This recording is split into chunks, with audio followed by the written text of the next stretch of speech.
Salve, muito boa noite. Mais uma quarta-feira aqui falando de política daqui de Brasília e hoje nós estamos falando da política no judiciário e a política judicial.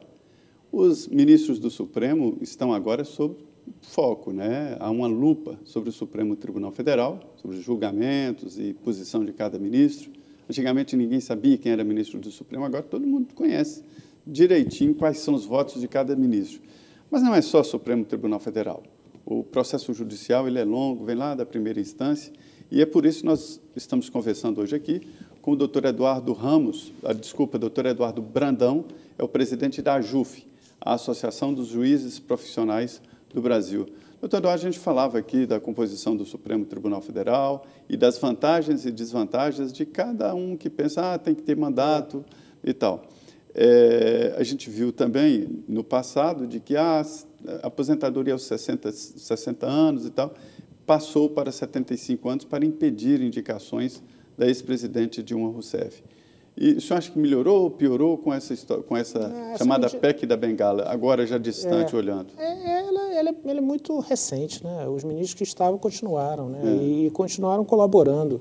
Realmente, aqueles que iam sair aos 70 e vão ficar até os 75, nesses 5 anos... 75 anos ainda é uma idade produtiva. Ainda é uma idade produtiva. A sociedade avançou, né? A sociedade, a medicina avançaram.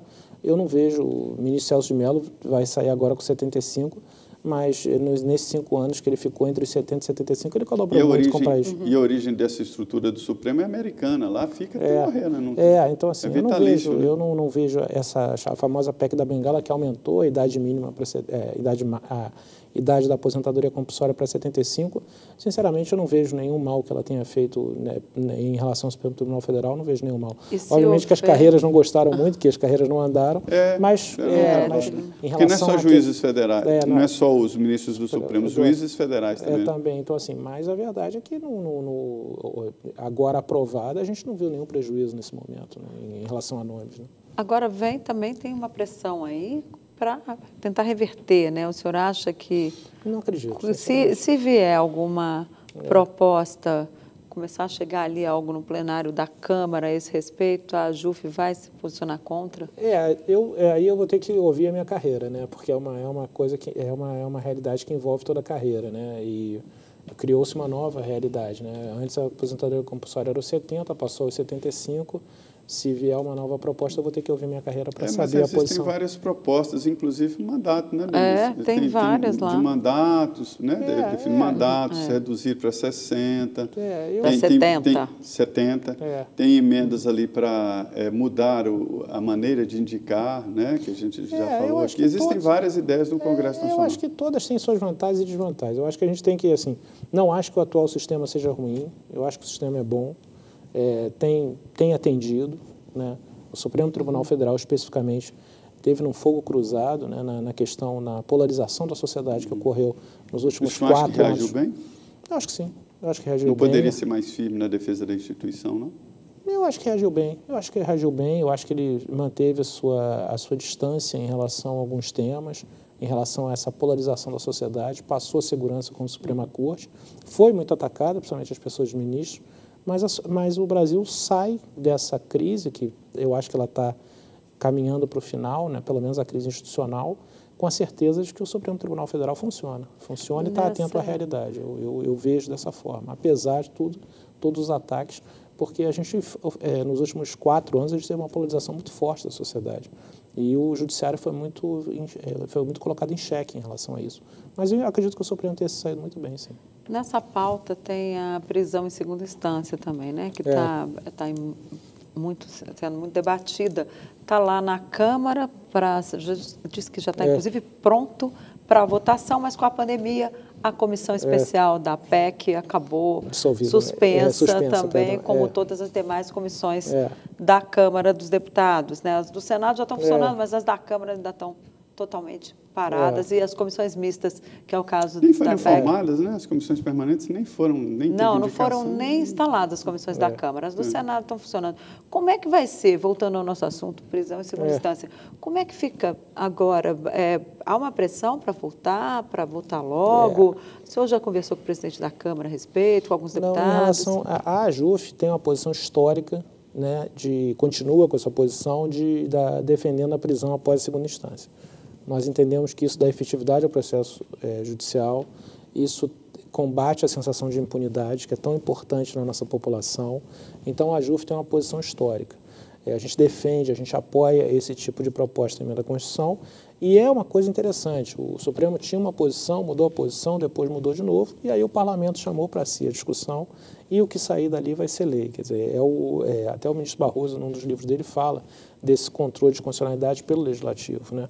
Após discordar de uma decisão do Supremo, ou de uma decisão muito debatida, o Legislativo vai e legisla, né?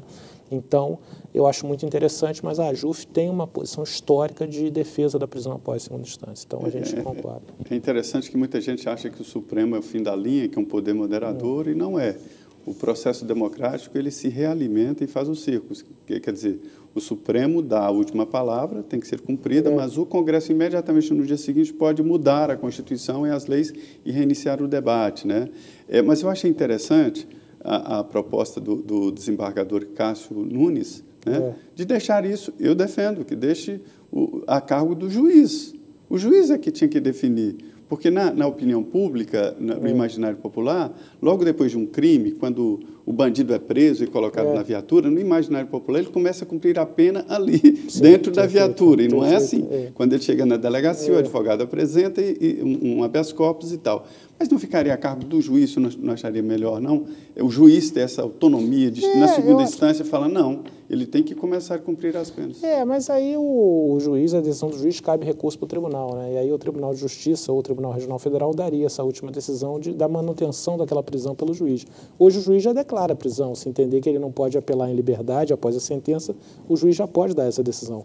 E aí, após a decisão do tribunal, que aí seria quando o julgamento dos fatos em si, ele já começaria o cumprimento da pena. Eu acho que por isso que nós defendemos isso, né? Então, seria essa a questão. Ficar a cargo do juiz. Do juiz, mas a decisão do juiz... Não automático. A decisão do juiz cabe recurso para o tribunal, quer dizer, que vai ser mantida, a decisão do juiz tem que ser mantida pelo tribunal, por isso a prisão após a segunda instância. Né? Então, seria o tribunal pode avaliar aquela decisão do juiz que manteve a pessoa presa depois de condenada. Pode ter lá um habeas corpus, ele pode conseguir... pode ter uma reforma mesmo da decisão, dizendo que ele pode apelar em liberdade. O tribunal pode colocar ele em liberdade para depois julgar, né? Mas nós entendemos isso. Após a decisão de segunda instância, tem que haver o cumprimento da pena. Automático. O juiz não poderia colocar um ou outro fora. Pode, se houver recurso. Se houver, o tribunal poderia colocar, se entender que ele não é caso de ser preso, não, mas se for condenado, se já houver a prisão, ele tem que iniciar o cumprimento da pena. Defenderia isso. Agora, defende isso. Além dessa questão, a gente também tem muitos assuntos em discussão na Câmara, um deles é a reforma administrativa, já que estamos falando de juízes. Por que os juízes não foram incluídos? E há uma pressão muito grande aí, né, para a inclusão dos juízes, inclusive os parlamentares têm dito, olha, quando for para discutir a reforma administrativa, tem que colocar os juízes e também os parlamentares no âmbito dessa reforma. O Judiciário, o Poder Executivo entendeu por bem não mandar o Judiciário nessa reforma administrativa, no que concordamos, né? Essa proposta tem que vir do chefe do Poder Judiciário. Exatamente, para ter ali a separação dos poderes. Então, a gente achou correta a decisão do Executivo, achou perfeito. E, quando vier a proposta do Judiciário, nós vamos discutir os termos dela. Mas o que me preocupa, nesse momento, na reforma administrativa, como me preocupou na reforma da Previdência, é essa crítica incessante ao servidor público. Ao servidor público, ao serviço público, é uma crítica incessante, como se o serviço público não prestasse, o serviço público fosse mal feito, como se o servidor público não tivesse compromisso. E, no momento de pandemia, chega a parecer uma grande ironia, né, uma brincadeira de mau gosto, porque não fosse os médicos e enfermeiros do SUS, como que a pandemia teria nos atingido? Né? Verdade, já vi isso nos Estados Unidos, o número de mortes que teve então, lá, porque não existe um sistema público de saúde. Então, assim, os Estados Unidos muito mais desenvolvidos que nós. Né? Então, o Judiciário, em relação à pandemia, a produtividade dos juízes, mesmo trabalhando em home office, aumentou.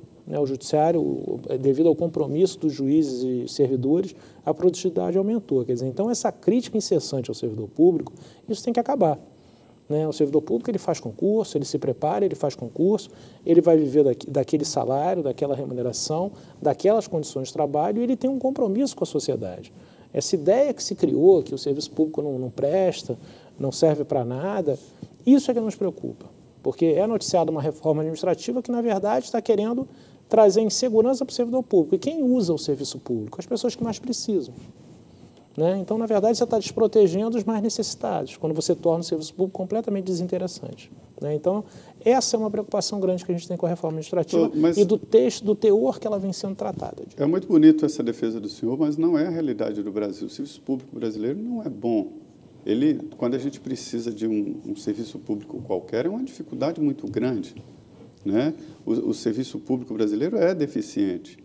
E essa estabilidade, a mesma estabilidade para um juiz, para um promotor, para um policial, para um oficial de justiça, para um fiscal, não pode ser a mesma para outras categorias que não precisam de estabilidade, por exemplo.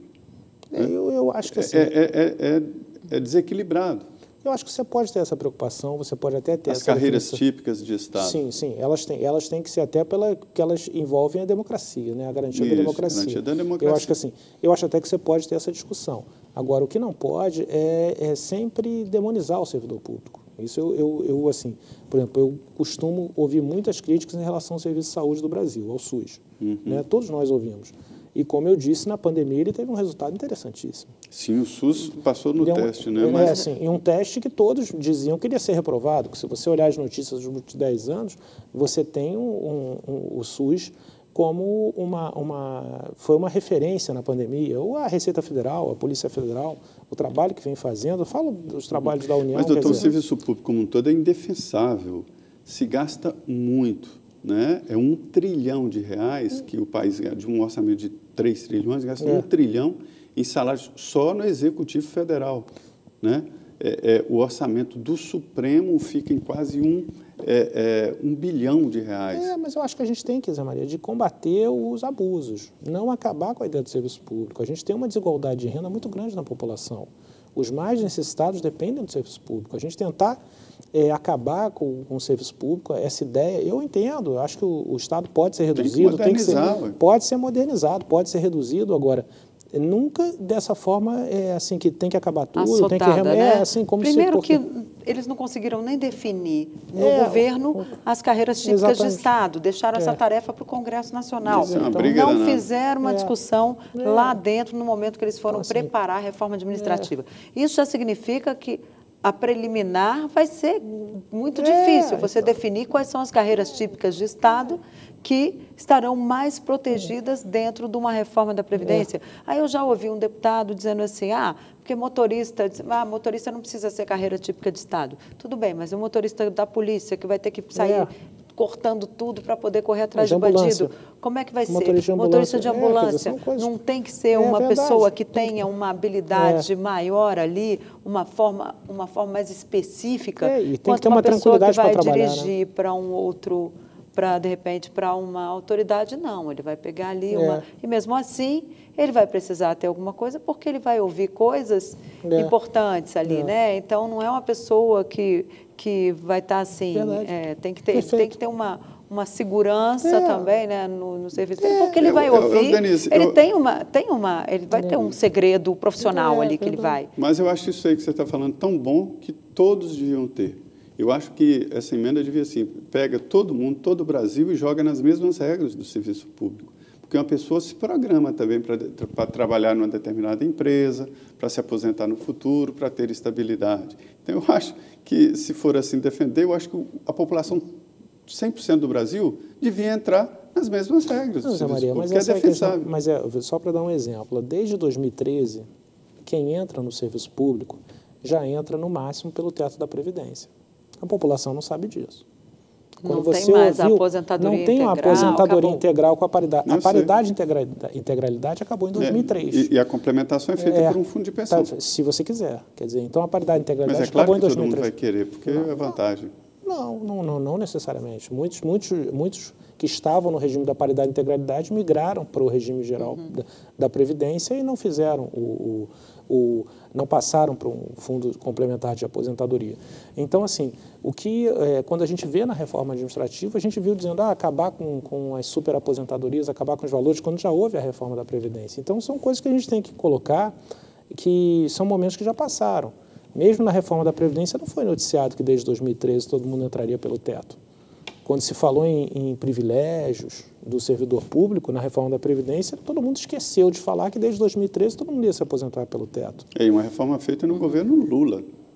Né? Então, assim, então, isso é uma coisa que tem que ser colocada. Foi a principal reforma. Então, assim, 2013 foi 2013 foi governo Dilma, né? Foi a lei, né? Mas o Lula foi 41 de 2003, que foi a principal reforma. A grande reforma. 41 de 2003. Então, assim, são coisas que têm que ser noticiadas. Assim, todo mundo tem que falar, olha, tudo bem, o que era integralidade e paridade? O sujeito, quando se aposenta, vai ganhar a mesma coisa que ganhava na ativa. Porém, ele está contribuindo sobre isso. Ele não contribui com o teto da Previdência, ele não contribui com R$700. Pois é, mas hoje ele contribui com 11%. Essa opção para todos. Ele contribui com 11% sobre tudo, hoje com 16%, quer dizer, está contribuindo sei lá, o ministro Supremo deve estar contribuindo com R$5.000, R$6.000 por mês. Quer dizer, então, isso tem que ser colocado, isso não é o salário bruto, isso é o salário líquido, isso não foi noticiado, que o servidor público que tem integralidade e paridade contribui sobre toda a remuneração. Sim, mas devia dar essa opção para todos. Tudo bem, mas o regime geral da Previdência Social dá o teto de contribuição e teto de benefício. E isso passou a valer também para o servidor público desde 2013. O que eu cobro é isso, que isso seja noticiado, seja colocado. Olha, desde 2013, quem entrar no serviço público vai se aposentar. Então, assim, por exemplo, médicos, só voltando à questão dos médicos. Por que a gente não consegue ter médico no interior? Porque quando ele se aposentar na prefeitura, vai ganhar o teto da Previdência. Ele tendo uma vaga na capital, ele vai vir, já que eu vou ficar no serviço público, na rede privada, vou ganhar a mesma coisa, eu vou para perto de casa. Ele vai para perto de casa, Aí a gente vai ter que ter um programa médico. Uma coisa puxa a outra. Ok, nós vamos agora para um intervalo. Esse assunto realmente rende muito debate. Nós vamos fazer um intervalo rapidinho, 2 minutinhos, e a gente já volta para o último bloco do Frente a Frente, que recebe hoje o presidente da Associação dos Juízes Federais do Brasil, Eduardo Brandão. Voltamos em 2 minutos.